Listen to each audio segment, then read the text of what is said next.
सगळ्या मैत्रिणींना माझा नमस्कार। सासू सुनेच्या लाईफस्टाईल मध्ये सगळ्यांचं स्वागत आहे। आज आपण करणार आहे हळदीचं लोणचं। हळदीचं लोणचं उन्हाळ्यामध्ये हळद भरपूर येते आणि ही गावठी हळद घ्यायची। इलायती हळद घ्यायची नाही। इलायती हळदीमध्ये ना असे केस असतात, त्याच्यामुळे त्याची चव चांगली लागत नाही आणि निबर लागते। आता त्याच्यासाठी लागणारे साहित्य कोणते घेतले मी सांगते तुम्हाला।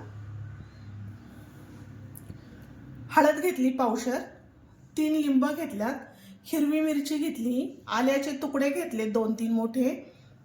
आणि आता मसाल्यासाठी 1 चमचा जिरे घेतले, मोहरी घेतली 1 चमचा, धने घेतलेत 1 चमचा, बडीशेप घेतली 1 चमचा आणि लाल तिखट घेतले चांगलं बेडगी मिरचीचं कलर येण्यासाठी चांगलं बेडगी मिरचीचं लाल तिखट घेतले। आणि हळदीनी पण सुद्धा हळदीचं लोणचं असलं तरी हळदीनी कलर छान येतो।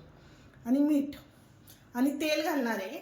1 वाटी, मोठी वाटी, याला तेल जास्त लागतं म्हणून मोठी वाटी तेल घेतलंय मी। आता याला आपण गरम करायला ठेवूया आधी।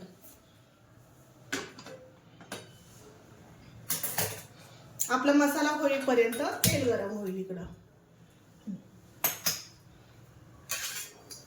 आपण आता मसाला भाजून घ्यायचा आहे।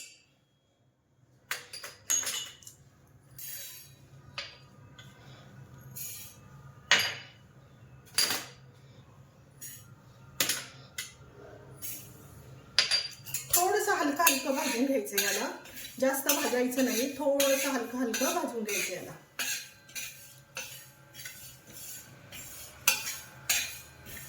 असा खरपूस वास येईपर्यंत, चांगला खमंग वास येईपर्यंत याला भाजायचं।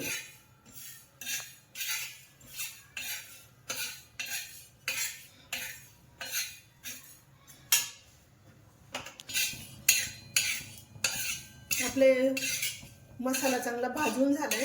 आता आपण गॅस बंद करून काढून घेऊया ना।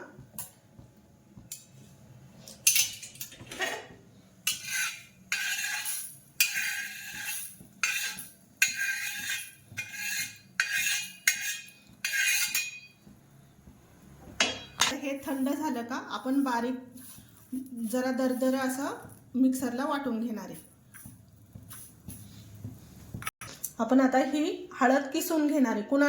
कुणी कापून पण घेतं, पण किसून छान होती। मोठ्या होलच्या किसणीने आपण बटाट्याचे हे करतो ना, किस करतो ना, त्या बाजूनी आपण हे किसून घ्यायचे। मग खूप बारीक पण होत नाही आणि खूप मोठं पण राहत नाही।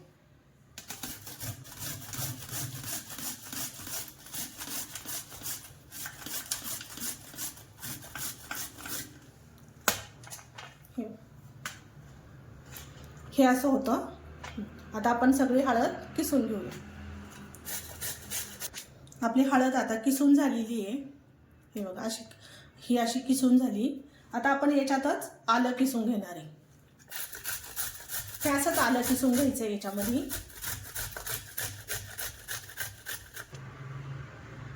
आपलं आलं पण किसून झालंय याच्यामध्ये। असं बारीक असं किसून घ्यायचं, मग दाताखाली जास्त टचटच येत नाही। हे सगळं किसणीनेच किसून घ्यायचं आहे।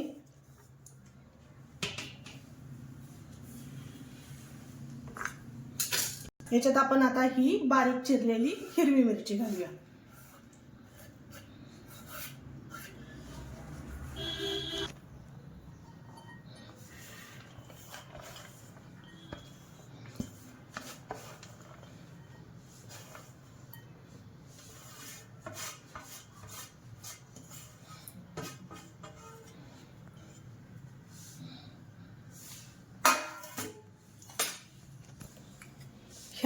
मी 3 लिंब घेतल्यात। ह्या 3 लिंबाचा रस काढून घ्यायचा असा। खूप आंबट पण नाही करायचा।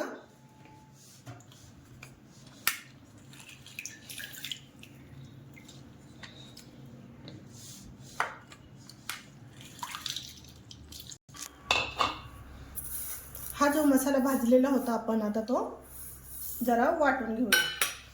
थोडासा जाडसरच वाटायचा आहे, जास्त बारीक नाही वाटायचं याला।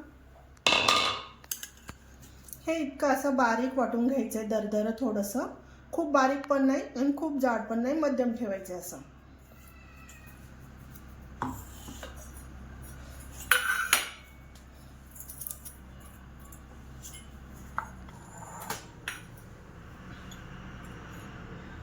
ह्याच्यात आपण हळद पावडर घालणार आहे, लाल तिखट घालणार आहे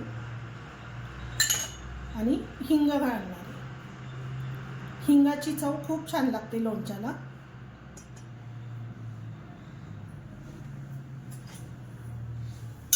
हे जे गरम केलेलं तेल आहे आपण याच्यात टाकायचं आहे.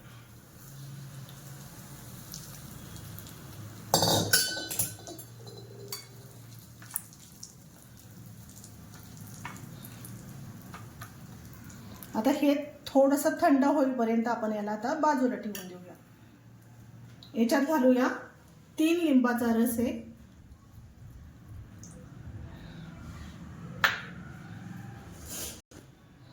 याच्यात मी 2 चमचे मीठ टाकणार आहे.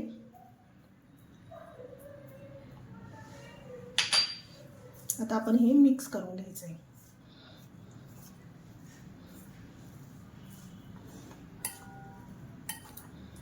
चांगले याला लिंबाच्या पाण्यामध्ये मिक्स करून घ्यायचं आहे मीठ आणि सगळा मसाला.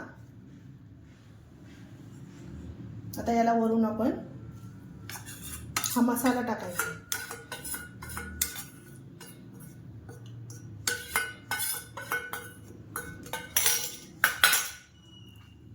चांगलं मिक्स करून घ्यायचं हे पण.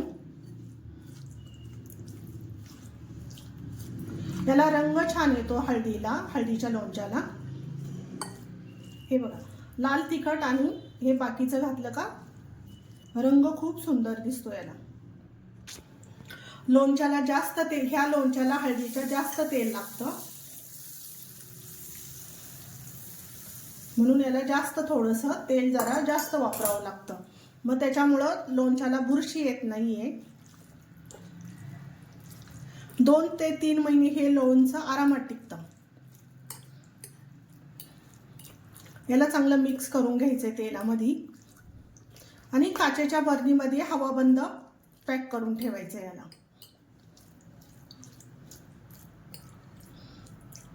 हळदीचं लोणचं हे वर्षातून 1-2 वेळा तरी खाल्लंच पाहिजे. हळदीमध्ये रोगप्रतिकार शक्ती चांगली असते, म्हणून हळद ही खाल्लीच पाहिजे. जखमेसाठी चांगली असते हळद आणि चेहऱ्यासाठी पण चांगली असते हळद, म्हणून हळदीचं लोणचं जरूर खा. हे हळदीचं लोणचं